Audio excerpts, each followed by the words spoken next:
Do you like Bigfoot? Are you also into taxidermy? Well, have I got a movie for you. Big Fur follows taxidermist Ken Walker as he attempts to create the most lifelike Sasquatch the world has ever seen. And to be honest, I don't think anyone else is more qualified. Ken has a great track record, and it seems like he truly believes in the beast. So does he do it? Let's watch.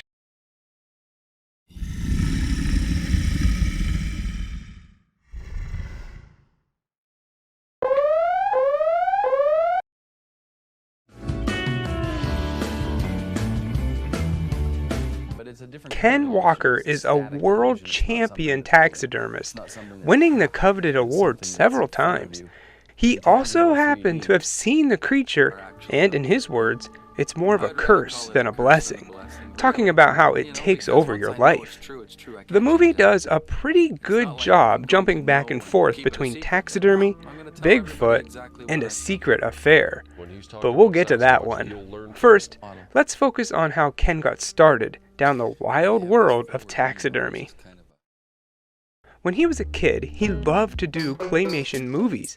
One day at the library, he picked up a book about taxidermy and really got into it. Well, not long after that, he was walking to a friend's house to record one of his movies, and a car hit a bird. Ken ran over, picked up the bird, and blew off his friend to go home and stuff it. From that point on, he was obsessed. Even his own mother said you could never trust what was in the freezer. She thought she would be pulling out chicken for dinner, and it turns out it'd be an eagle.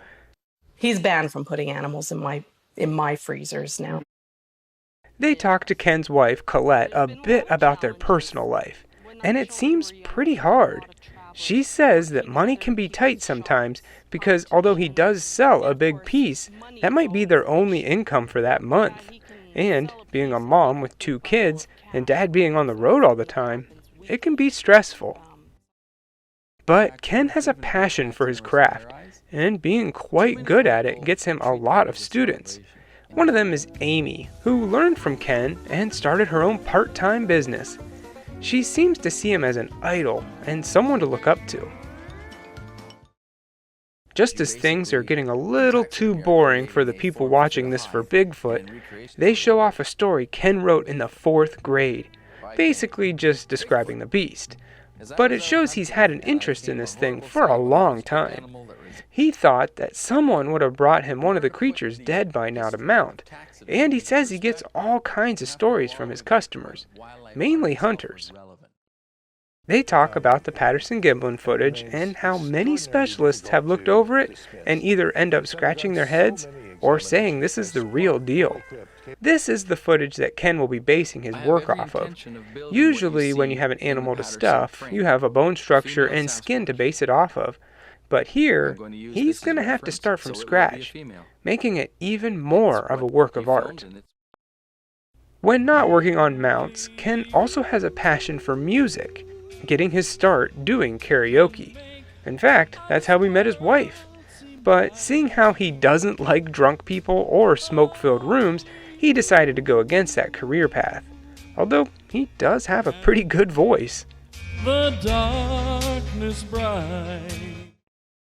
As soon as they get some styrofoam, he's off to work on his masterpiece, starting with the legs and moving up from there. All I can think of while he's working is what his lungs must look like, filled with styrofoam. His goal is to have someone come up to it and say that's what they've seen. Then, to lighten the mood a little bit, he says the Patterson-Gimlin Sasquatch is a female, so he's gonna have to give her some boobs. You know, I'm making the Patterson creature, right? I gotta put boobs on it. I don't think I can put any nipples on her. I will after I get it home, but not for the World Show. Then we get a little history of taxidermy, how they used to use straw and sawdust to stuff an animal, and it didn't really work out so well. Eventually they moved on to making molds and actually using animal bones with paper mache and then eventually the foam. They would build models to make it look like the animals were in their natural habitat, truly making this more of an art piece than anything else. In the 20th century, people went from going to museums to going to the movies, and that's where they would see the animals now. The taxidermists went from being heroes, showing people these wild creatures, to now becoming the bad guys because the animals are dead. He said that ever since the movie Psycho, where Norman Bates was a taxidermist, there's been a stigma around the craft. He continues to work on Bigfoot, making interesting conclusions, like the face is the same size as the foot. I don't know why, but that's interesting to me.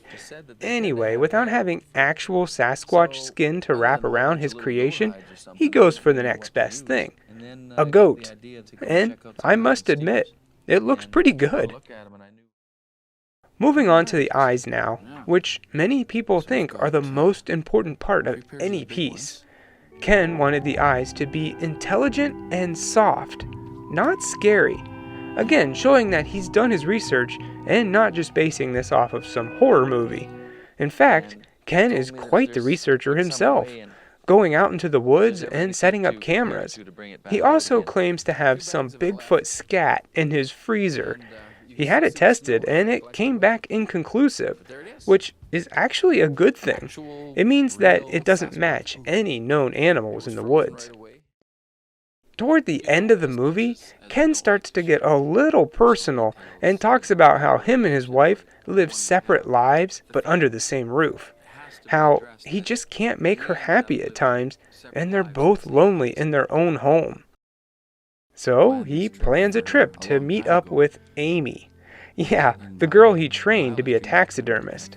She seems a little young for him, but who am I to judge? They go out into the woods and hunt, and soon a relationship blossoms. She admits to him that she had a crush on him, and things just kind of go from there. It's now the 2015 World Taxidermy Championship, and Ken couldn't be more excited. He's all ready to go, and after a quick shave to his creation, Ken and Amy set up an exhibit and wait to see people's reactions. And it seems to be a hit. Everyone is stopping and taking pictures, talking to him about it, and he seems to be real proud of what he's made. He did enter it into the recreation division, but the judges concluded that because Bigfoot hasn't been classified, they couldn't accept it. So instead, he puts it in the interpretive division. So that means it's more of an art piece. And I'm not going to string you along. It doesn't even win, which is kind of a bummer. I would have voted for it. With the championship over, it's time to go back home. Amy is nervous to return to her husband and basically end it by leaving him and her kids. But she doesn't want to be in an unhappy marriage, so she knows what has to be done. 2 weeks later, they meet back up with Ken, and he tells us that Amy called and she changed her mind. She wants to be with her family and go their separate ways. But the damage is done and Ken's marriage is over. That kinda sucks for Ken, and the movie leaves off at that. He's hopeful that his musical career will take off, and he still hasn't given up on Bigfoot, even teasing that he's working on something now that will lead to conclusive proof. But this movie came out in 2019, so I wouldn't hold my breath. In the end, Ken didn't get the girl, and he didn't even win the championship. But I guess that's the way life goes sometimes. I liked Bigfoot. It's the kind of documentary anyone can watch, and even if you don't care about taxidermy or Bigfoot. Ken is charismatic, and he seems like a genuine person, and there's no doubt he's really good at what he does. If you're in the mood for a good Bigfoot documentary that isn't just about finding the creature in the woods, then give it a watch. I give it 3 masks to keep styrofoam out of your lungs out of 4. Hello, my baby. Hello, my honey. Hello, my ragtime gal.